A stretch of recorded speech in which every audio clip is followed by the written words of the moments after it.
Hi friends, இன்றைக்கி பார்க்க போகிற கொஸ்டின் இது தான். 2 எண்களின் வித்தியாசம் பெரிய எண்ணின் 40% ஆகும். சிறிய எண் 48 எண்ணில் பெரிய எண்ணை காண்கன்னு கேட்டிருக்காங்க. 2 எண்களோட வித்தியாசம் சொல்லியிருக்காங்க. 2 எண் நம்மளுக்கு தெரியாதனால எக்ஸ் ஒய்னு எடுத்துக்கலாம். X minus Y equal to பெரிய எண் எதுனா ஃபஸ்ட்டு இருக்கிறதான் பெரிய நம்பராக இருக்கும். இதில் வந்து 40%ன்னு சொல்லியிருக்காங்க.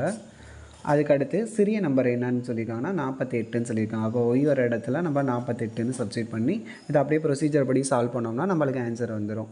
X minus -48 is equal to எக்ஸில் 40%. பர்சன்டேஜ்னால டிவைடில் 100 போகிறோம். இதை அப்படியே சிம்பிளிஃபை பண்ணோம்னா ஆன்சர் வந்துடும். இன்னொன்று ஷார்ட்டாக எப்படி சொல்லலாம்னா, இப்போது எக்ஸ் வந்து 100% இருக்குதுன்னு வச்சுக்கோங்களேன். 100% அந்த பெரிய எண்ணிலேருந்து இந்த சின்ன நம்பரை கழிச்சோம்னா நம்மளுக்கு எவ்வளோ வருதுன்னா 40%. இதில் 40% வருது. அப்போ இது 100னா எத்தனை பர்சன்டேஜை கழிச்சோம்னா நம்மளுக்கு 40 வரும்? 60% கழிச்சா வருமா? அப்போது 48ன்றது என்னென்னா நம்மளுக்கு 60% தான் 48னா 100% எவ்வளோ? இதை சிம்பிளாக சால்வ் பண்ணிட்டு போயிடலாம். பக்கத்தில் கேன்சல் பண்ணோம்னா ஆன்சர் வந்துடும். 1 6 8 6 48. அப்போ 8 × 10 எவ்வளோ? 80. டைரெக்டாக ஆன்சர் சொல்லிட்டு போயிடலாம். ஓகேவா?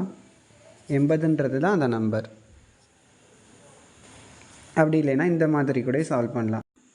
60% தான் உங்களுக்கு 48னா 100% எவ்வளோன்னு ஈஸியாக சால்வ் பண்ணிட்டு போகலாம். ஒரு 0 கேன்சல். 1 6 6 8 6 48. 8 × 10 எவ்வளோனா 80. ஸோ டைரெக்டாக ஆன்சர் வந்து இந்த ஒரு ஸ்டெப்லேயே ஆன்சர் போட்டுடலாம். Thank you friends.